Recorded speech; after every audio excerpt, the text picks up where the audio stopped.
Welcome back to Overruled, the podcast where the law meets the culture. And this week, we're taking a scalpel to the systems that swear they're working, even when the evidence says otherwise. Because the truth is, you can only paint over the cracks for so long before the foundation gives way. Whether it's policing, farming, or higher education, there are entire institutions in this country that keep writing policy as if equity is a luxury and not a right. This week, we're talking about the cracks in the system, the voices rising through them, and the fight for real reform, not just the watered down, PR approved kind.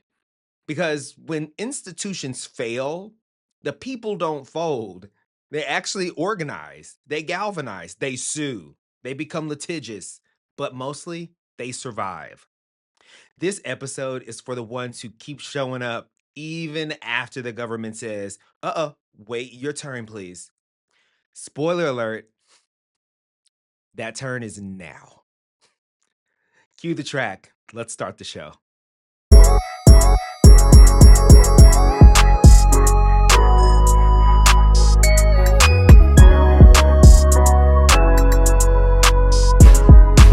Hey y'all, it's your boy Jay, and I am here to go ahead and kick this show off with issues on the docket, my friends. Today's docket hits hard, and it should.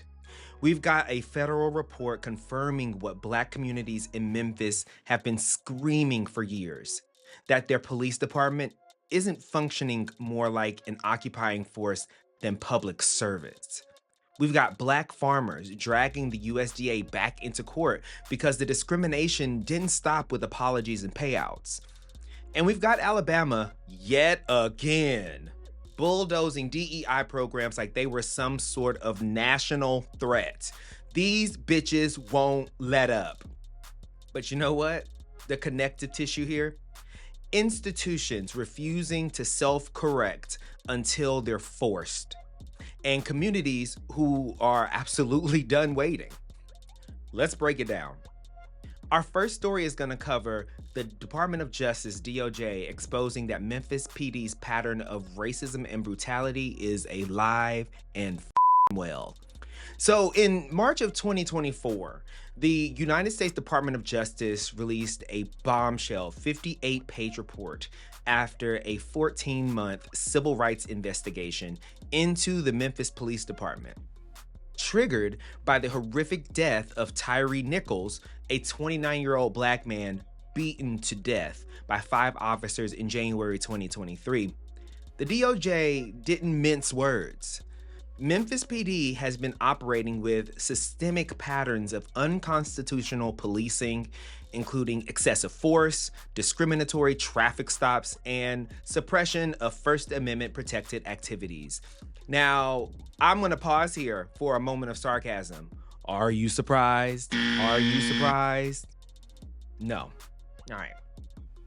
We're talking about officers stopping Black drivers without probable cause, using force against unarmed people, often during routine traffic stops. And get this, y'all. MPD was found to use force almost not one time, not 2 times, but 3 times more often against Black residents than white ones. Even though, here, and this is a good point here before some of y'all start to chatter, even though Black residents make up around 2/3 of Memphis's population. And now, the disbanded Scorpion Unit, some of you may have heard of, their specialized task force, the report said it operated with virtually zero accountability, often targeting young Black men under the guise of crime reduction. Internal complaints were often ignored. Force incidents went uninvestigated. The DOJ found that the MPD created an environment where officers expected impunity. There should be a red flag alarm just going off in your head. So what now with all of this information that we do have? The city has agreed to a consent decree to begin reform, but let's be honest, reform, it doesn't bring Tyree or any of the countless black men's lives lost back. And it sure as hell doesn't erase decades of community trauma from those that were supposed to be protecting that community. I feel that we can all agree when I say that the people of Memphis, they didn't need a report to tell them any of this. But now that it's official, the question is, will the country finally start listening? More to come. While black residents in Memphis have been over-policed, another group has been systematically underserved: black farmers. And this next story isn't about a one-time error. It's about a legacy of discrimination that the government keeps failing to fix, generation after generation. Let's talk about black farmers suing the USDA over long-standing discrimination practices. Earlier this year, a group of black farmers filed a new federal lawsuit against the U.S. Department of Agriculture, accusing it of ongoing racial discrimination in its administration of relief programs. Let's zoom out here for a second. In the 20th century, black farmers lost over 90% of their land, much of it due to discriminatory lending practices, denial of subsidies, and delays in processing applications. The landmark case Pigford v. Glickman in 1999 was supposed to address this, resulting in over $1 billion in settlements. But now, those same farmers, or their children, are back in court saying nothing has fundamentally changed. The new lawsuit points to the American Rescue Plan and subsequent USDA programs aimed at providing debt relief and disaster aid. But according to plaintiffs, black farmers are still being disproportionately denied benefits or subjected to unjust delays, while white farmers, of course, they sail through the system.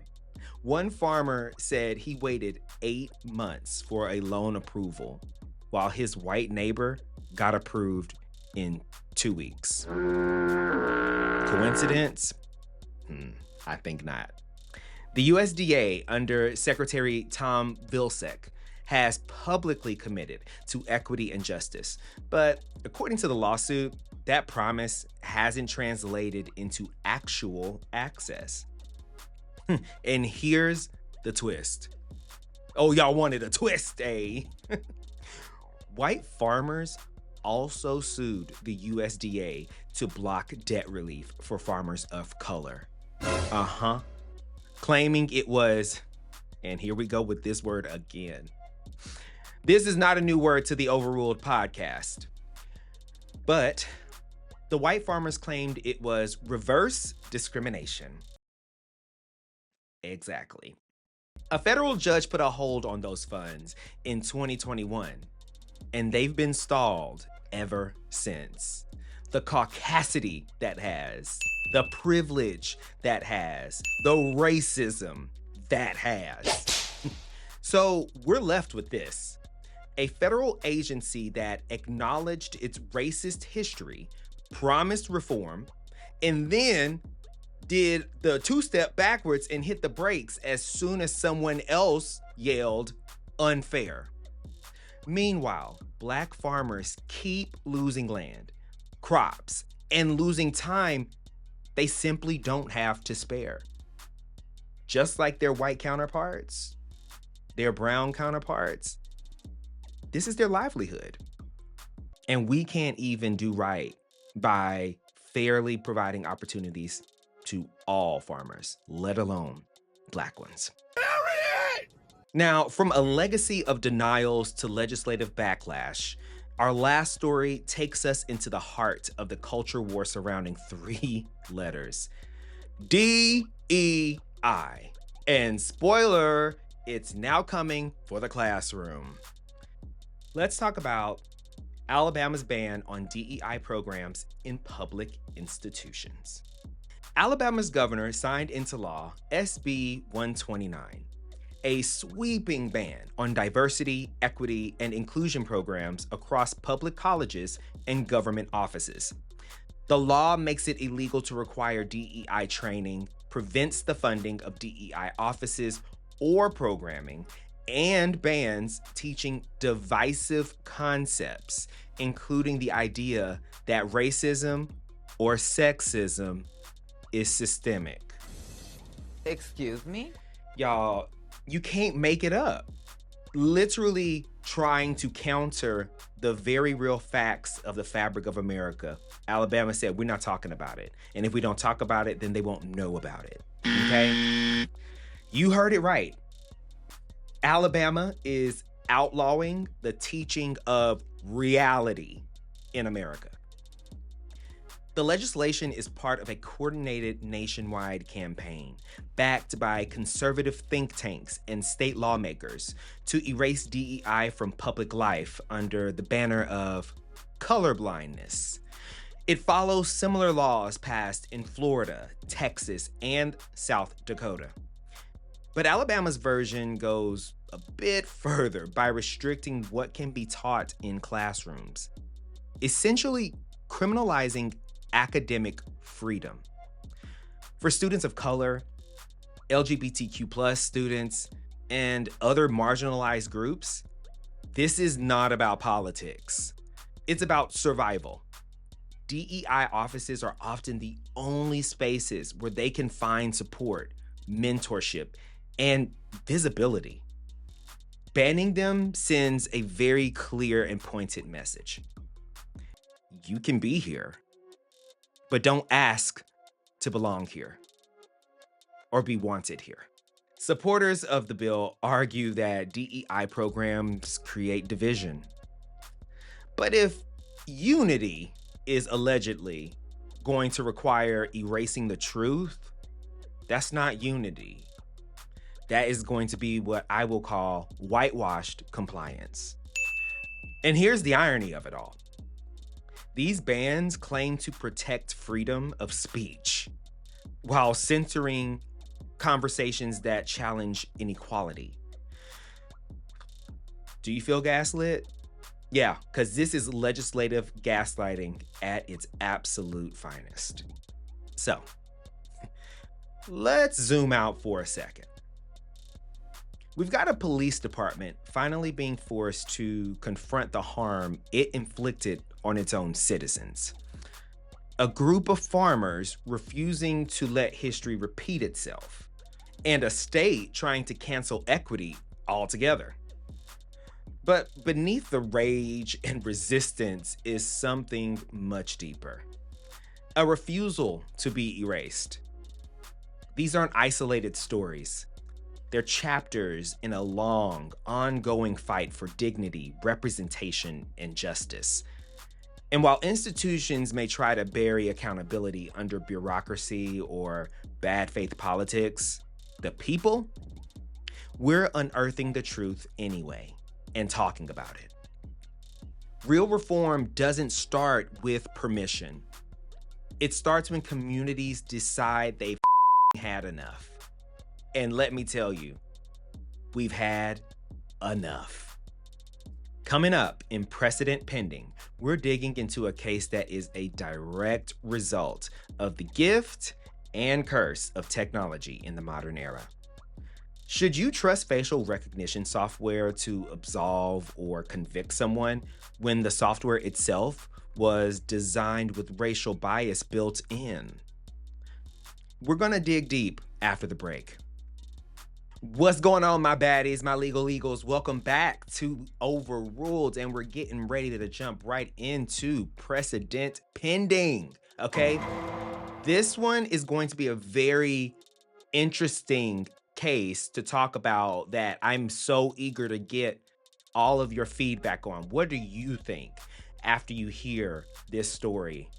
I mean, technology in society right now has been at the forefront with AI, with all of the different advancements that we have in this day and age that other generations simply did not have.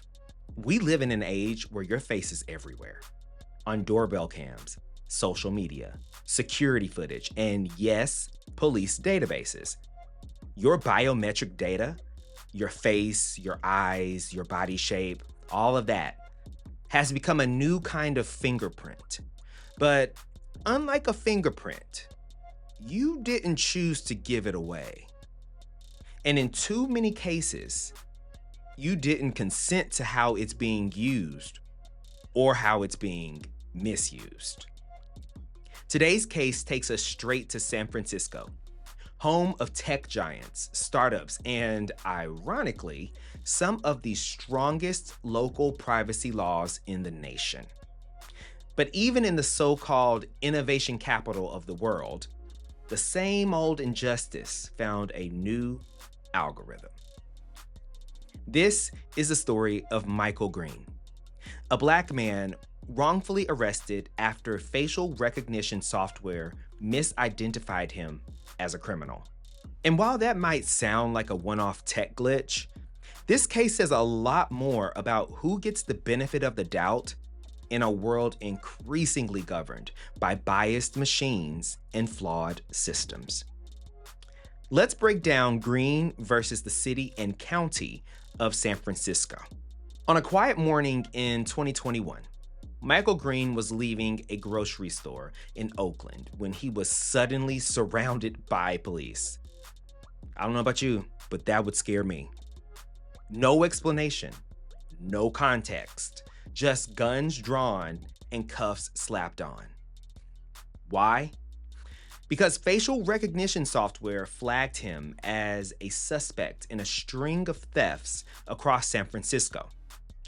Never mind that Michael had a solid alibi. Never mind that he had no prior record and didn't resemble the suspect in any meaningful way beyond being a Black man and having a similar build. The software said it was him, and the officers just went with it. Green was arrested, booked, and held for several hours before investigators realized, oh shit, wrong guy, you don't say. Now, here's where it gets legally and morally sticky. Green didn't just walk away angry. He filed suit. The complaint alleged wrongful arrest, unlawful imprisonment, and civil rights violations under the 4th and 14th Amendments. It pointed out that facial recognition technology, commonly known as FRT, has a disturbingly high rate of error when identifying Black and brown faces, particularly in poor lighting, low-res video, or surveillance scenarios. That seems like common sense, right? And in this case, that's exactly what happened. So let's start by talking about the 4th Amendment here. Our good old constitutional protection against unreasonable searches and seizures. You may have heard that before in your civics class or something. Traditionally, this meant cops couldn't stop you, arrest you, or search you without probable cause or a warrant. But as tech has advanced, so did the interpretations of this amendment. Green's lawyers argued that using unreliable facial recognition software as the sole basis for arrest was not only unreasonable, it was reckless, mad reckless, okay? The software had never been tested for accuracy under legal scrutiny, and police didn't corroborate the match with any real evidence. They didn't question witnesses. They didn't cross-check alibis. They literally relied on a code. The problem? That code was trash. FRT, especially the kind used by San Francisco PD at the time, has been shown in multiple peer-reviewed studies to misidentify Black individuals up to 100 times more often than white individuals. In fact, a study from the National Institute of Standards and Technology, NIST, found that some facial recognition algorithms are 10 to 100 times more likely to misidentify Asian and African American faces compared to white ones. Let that sink in, y'all. A tech tool that's more likely to mess up your identity because of your identity. And yet, here we are talking about this, and what are they doing about it? And yet, it is also being used as a primary lead generator for arrests in cities across America. Now, what really makes this case precedent pending, you might want to know? Green's case didn't go to the Supreme Court, but its potential ripple effects are massive. It's part of a growing wave of litigation pushing courts to answer a key question. Can a faulty algorithm be enough to strip someone of their liberty, of their freedom? This is where the 14th Amendment comes in, specifically the equal protection and due process clauses.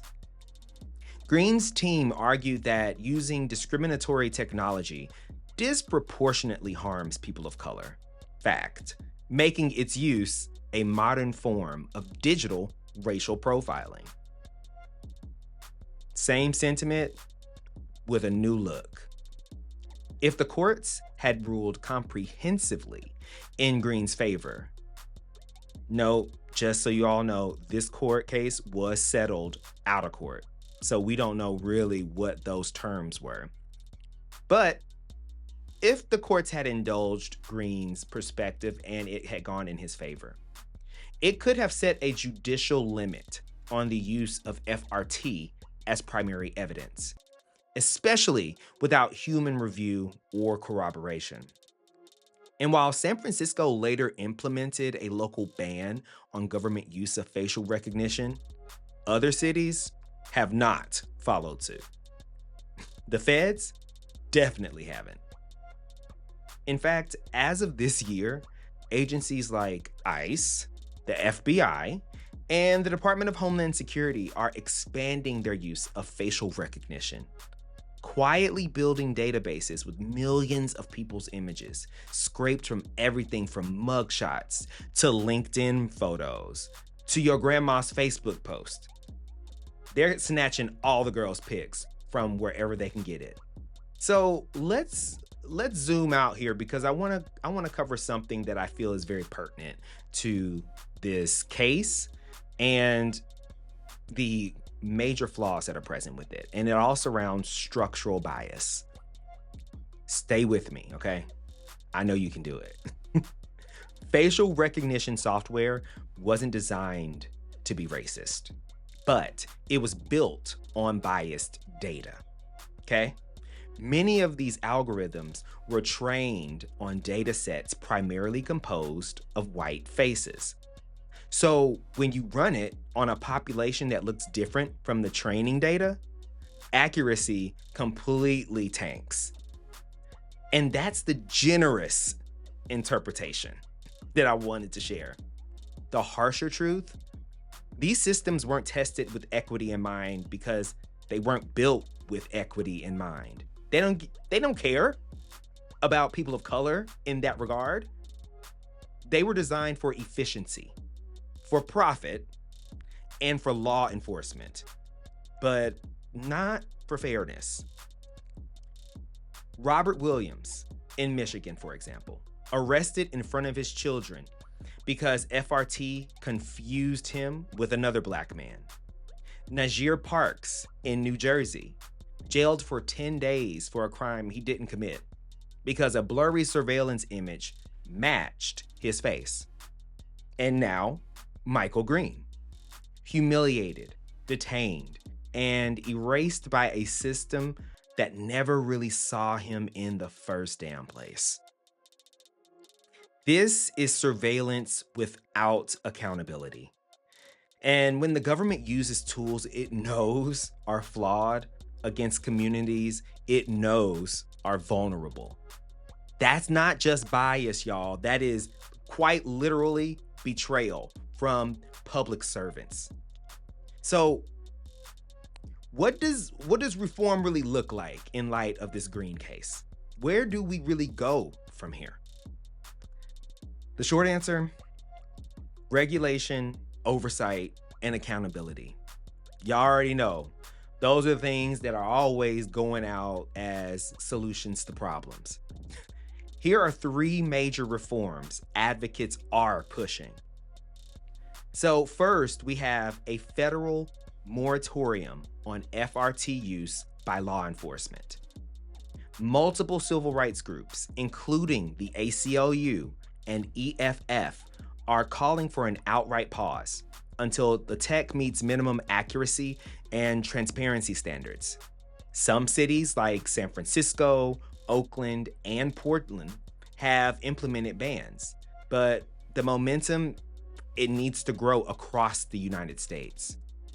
The second proposed action would be algorithmic accountability legislation.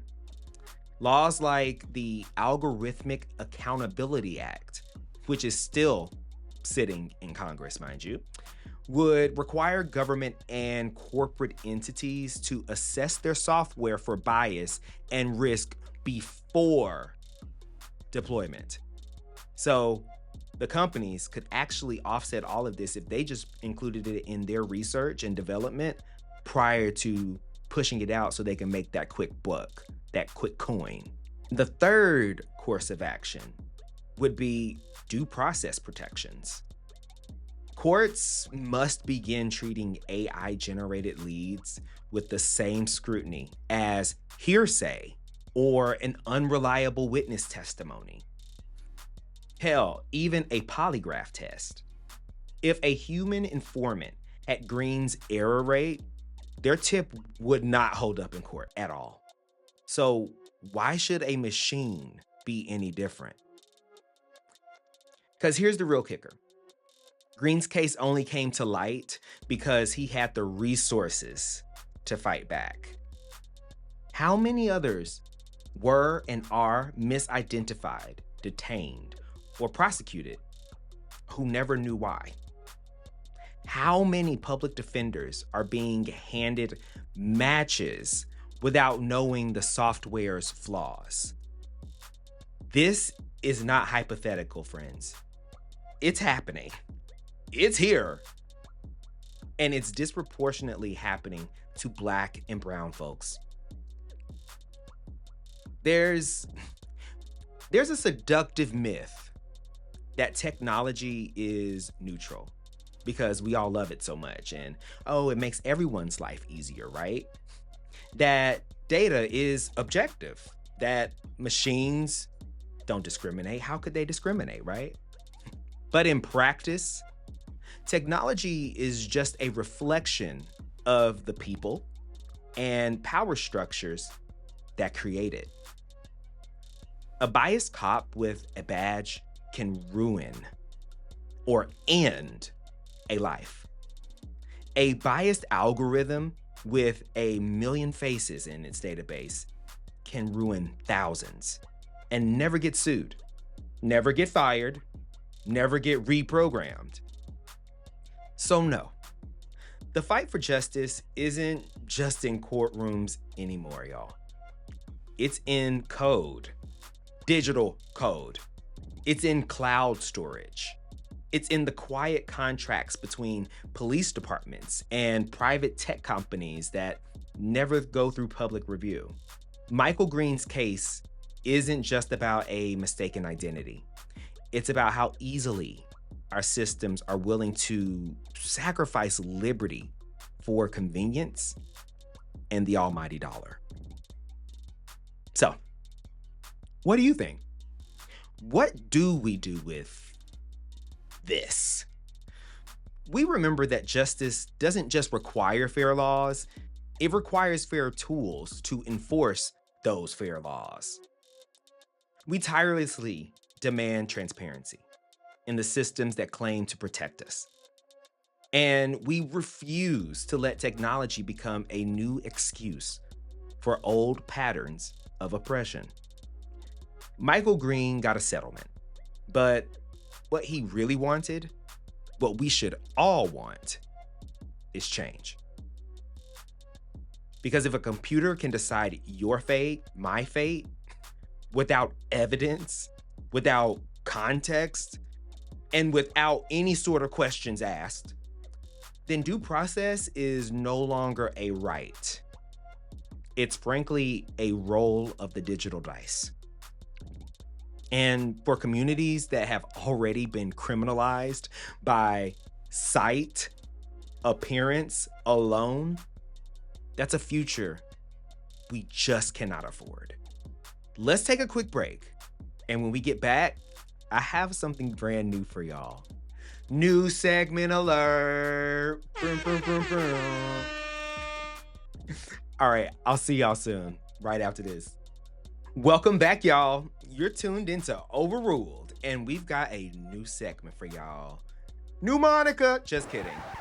I've always loved that part when Missy used to do that on the songs back in the day.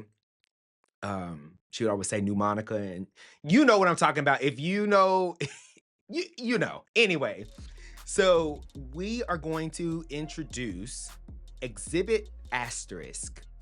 This is the segment where the law might sound good in theory, but when you dig into the fine print, yeah, the asterisk is doing way too much of the heavy lifting. These aren't broken laws. They're perfectly intact and quietly screwing people over every single day. This is where the legal code gets creative. The consequences get very real, and the everyday person ends up footing that bill. Today, we're digging into 3 loopholes that might sound dry on paper, but trust me, they hit where it hurts. Your rent, your retirement, and your right to fair pay. So, let's get into it. Loophole number 1, folks. Landlords can hike rent if they call it a fee. So, in many cities with rent control, landlords are restricted in how much they can raise your rent. And you all, I'm sure, are aware of that if you rent, if you are a property owner and you charge rent. This is often limited to just a few percent per year on average. This is supposed to protect renters from predatory increases and keep housing somewhat affordable and accessible to the community. Now, the asterisk to this law. What the law often doesn't cap? Fees.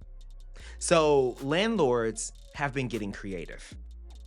They'll add extra monthly charges labeled trash valet, air filter delivery, or even pet rent to boost your bill without touching the base rent. Shout out in the comments if you have seen one or all of these on your leasing agreement. Because I can say from past experience, I've seen all 3 of these at some point in time, and this is how they get more money out of you. Many rent control statutes don't include these fees in the definition of rent, which means landlords can raise your cost of living while staying technically compliant. You think you're protected because your rent can't legally go up, but your landlord slides in $150 in processing, community, and utility management fees. Sound familiar? Next thing you know, you're paying $200 more a month and wondering, how the hell is this legal? Spoiler alert, it is because of the asterisk. So, loophole number 2. Your student loans can follow you into retirement. Some people don't think this is true, but that's why I wanted to share it with y'all today. So the law itself states that if you default on a federal student loan, whether it's your own or one you co-sign for a child or a spouse, the U.S. government can garnish your Social Security benefits to recover that debt. Legally, they can take up to 15% of your monthly check. The asterisk here, there's no expiration date, no age cutoff, and no guaranteed hardship exemption.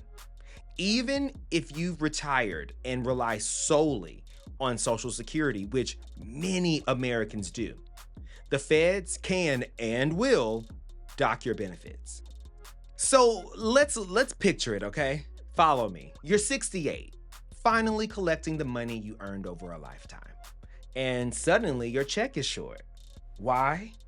That Parent Plus loan from 1997 you signed for your daughter or your son. That loan survived your working years, your retirement party, that ex that was awful, and your bad knees from all that ass shaking. But because student debt seems to be very synonymous to something like glitter, meaning once it's on you, it never leaves, you are now paying into something and also getting your Social Security garnished for an undetermined amount of time. Our last loophole here. You might be an employee on paper, but not legally. So this law highlights the fact that companies are supposed to classify workers correctly. Employees get benefits, legal protections, and wage guarantees. Now, when it comes to independent contractors, which I know many, a lot of creatives I know in my life are independent contractors, and people who drive in rideshare, they're also considered independent contractors. Those people, they're not so much considered employees. The classification itself affects everything from overtime to access to health insurance. The asterisk here. A ton of companies misclassify workers as independent contractors when they clearly function like employees. Shout out in the comments if you are one of those people that have had this experience. It's cheaper for the business, which is why they do it, but it leaves workers without rights or any sense of recourse. Enforcement is weak, and most people don't realize they're being underprotected until it's far too late. So consider you work 40 hours minimum a week, report to a manager, use their tools, follow their schedule, even go to the little team lunches that annoy you. But when payday hits, there's no health insurance, no PTO, and no unemployment coverage if you ever get laid off. You're told you're freelance, but nothing about your job feels optional. Welcome to 21st century capitalism with a damning loophole. So, what do these loopholes have in common? They're all hiding in plain sight. Legal, on the books, devastating in real life. They protect power, they offload risk, and they turn technicalities into tools for exploitation. That's what they have in common. So the next time you hear someone say, "That's just the way it is," remember to look for the asterisks. Look at that fine print. It may just help your get what you need. This has been Exhibit Asterisk. Stay alert, stay informed, and as always, read the damn fine print. I know I have to do that because of what I do professionally as a contracts manager in tech and doing a lot of legal work. I have to read all the details because you never know what somebody's trying to sneak in there or leave out. I'm paying it forward, y'all. Read your damn contracts, read the fine print, and stay vigilant. Let me know what you think of this segment, how you like it, how you like these different loopholes. Is it giving? I think it's giving. Personally, I do think this segment's giving because the girls need to know what loopholes are out there when they're just trying to, do their 9 to 5, get their check, mind their business, drink their water. That's it. No, I want you guys to let me know. I think it's giving. But anyway, I think it's giving what needs to be gave. Okay? We're going to take a quick break. and we'll be back with the final segment for today, Objection, Your Honor. Stay with us. Welcome all, welcome back. Come on in, grab a seat. Baby, we got something to talk about. This is Objection, Your Honor, and I'm getting straight to it. Today, Your Honor, the court of public opinion out there, I rise with an objection to a lie wrapped in a suit, stamped policy, and passed around like gospel in boardrooms, school districts, courtrooms, and Congress. I object to the myth that neutrality is actually justice. Because history, our history, makes one thing very clear. When power plays the middle, it's the most vulnerable who pay the price. Dr. King told us in Letter from a Birmingham Jail that shallow understanding from people of goodwill is more frustrating than absolute misunderstanding from people of ill will. That the white moderate clinging to order over justice was a bigger barrier to progress than the Klansman waving a torch. That wasn't just theory, y'all. That was a warning. And yet, here we are, still watching policymakers, police chiefs, and political leaders perform neutrality like it's a virtue. Like sitting out the fight somehow makes them more ethical than those of us who are squarely in it. Let me make it plain.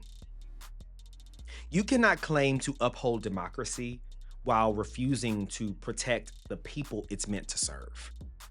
You cannot claim objectivity while erasing the very real violence of oppression. And you can't center both sides when one side is asking for dignity and the other is asking for dominion. Fannie Lou Hamer wasn't neutral when she stood in front of the DNC in 1964 and told the truth about being jailed and beaten just for trying to vote. Shirley Chisholm wasn't neutral when she ran for president as a Black woman in 1972 and dared to show up unbought and unbossed. John Lewis didn't cross a bridge in Selma for the sake of ballots. He crossed it for justice. Bryan Stevenson didn't build the Equal Justice Initiative to stay quiet. He built it because staying close to suffering helps us remember what accountability actually looks like. And Barbara Lee, she didn't stand alone in Congress because it was comfortable. She stood alone because principle has never been popular. So tell me again, who does neutrality really serve? These days, neutrality is the new mask. It's how universities justify cutting, gutting, and demolishing DEI programs. It's how prosecutors avoid charging violent police officers. It's how lawmakers claim to listen to all sides while voting to disenfranchise entire communities. Neutrality is what lets privilege sleep at night. But the rest of us, we're wide awake, stressed, struggling, searching for some solace and comfort when it comes down to feeling like we're equal and we matter. Because if you're Black in America, you've never, and I mean never, had the option to be neutral. If you're queer or immigrant or undocumented, you've never been given that luxury as well. Neutrality doesn't protect you when your humanity is what's up for debate. We are not here to make power comfortable. We are not here to water down the truth for the sake of optics. And we're not here to meet hate halfway and call it a dialogue. What we're here to do is follow in the legacy of those who saw injustice and named it, even when it cost them everything. To honor the people who resisted respectably, and the ones who resisted loudly, and the ones who resisted with nothing but faith and fire in their hearts. So no, this isn't the moment for neutrality. This is the moment for courage, for action, for clarity, for choosing the side of the people, not the institutions that profit off of our silence. We are the descendants of people who didn't have the luxury of waiting for both sides to agree. John Lewis didn't almost die on that bridge for things to be civil. He got into what he called good trouble, righteous trouble, because progress demands disruption. Bayard Rustin organized a whole damn march without needing a social media campaign or bipartisan approval. He knew that freedom isn't won by consensus. It's wrestled from the grip of indifference. So no, sorry, I will not be quiet to make the powerful more comfortable.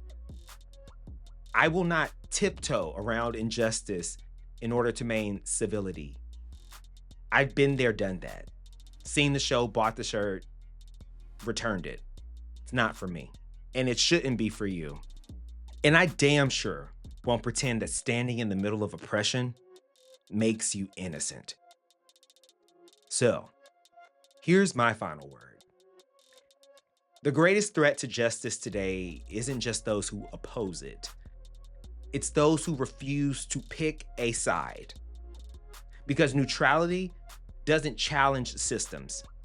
It preserves them. It sustains them. It lets the gears of oppression keep turning while the people most affected are told to wait and be patient and to consider both sides. But if there's one thing history and Black leaders have taught us, it is this. Justice requires taking a stand. Accountability requires calling the thing what it actually is. And democracy, it dies in silence and complicity.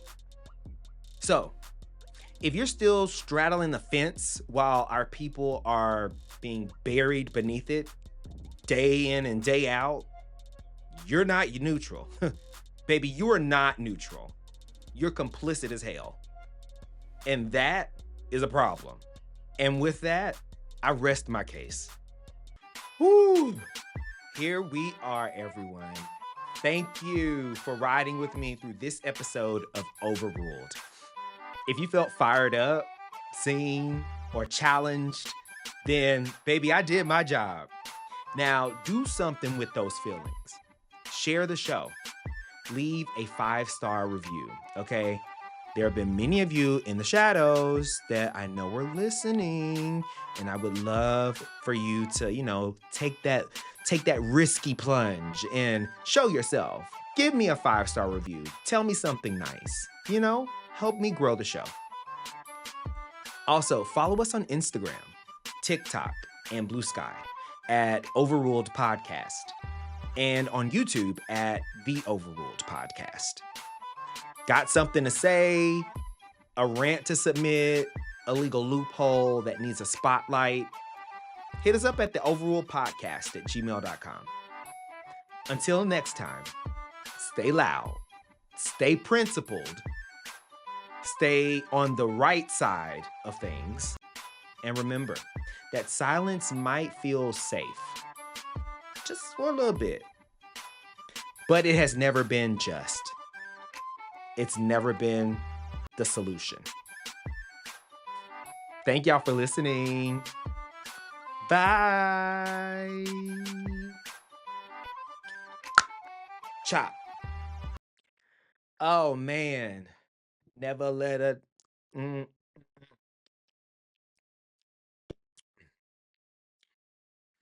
Okay, hold on. I got a song that just came into my head. I'm gonna do the lyrics real quick. If you know it, you know it. If you don't, go listen to it. Hey, don't be laid up face down with your ass out with some nigga you can't call for nothing if you assed out. I ain't saying that mean walk around here with your hand out, but just in case some don't really go the way you planned out. Don't go blowing bags on a blag if you can't put a bag in it. And never with niggas you never see with their children. Okay, listen, that is gonna be a mighty cheers to Cash Doll. If you've never listened to her, she is a wonderful, like, Midwest, East Coast, think Detroit. I'm pretty sure it's Detroit, a based rapper. Like, I have so many songs from her that they slap. And the song that I was just quoting, is called Cash Commandments. Go listen to it. You're welcome. Cause it is a mood. It doesn't matter what. It doesn't matter who you are. You will take something from that and be like, yes, I agree. Cheers. Cheers, mama. Okay. Hey y'all, welcome to Afties. As if I needed to announce it. I didn't already started rapping and and doing everything else. Um, It has been a week. It's been a week, y'all. I have been doing a lot of prep behind the scenes, trying to work on the website stuff, the social media stuff, and because it is a one person shop, it's just a lot. It's daunting, but I'm doing the best that I can, bitch, and I hope that it is connecting with someone out there, some people out there, like I feel it is. Um Excuse me.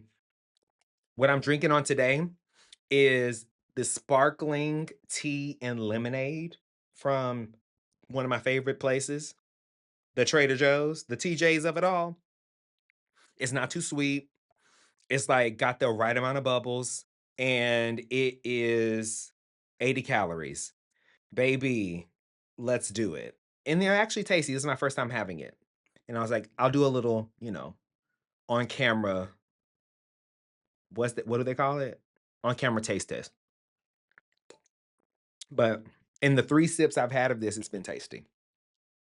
Anyway, so we have about we being me, so I have about 6 weeks, 5 weeks until law school starts.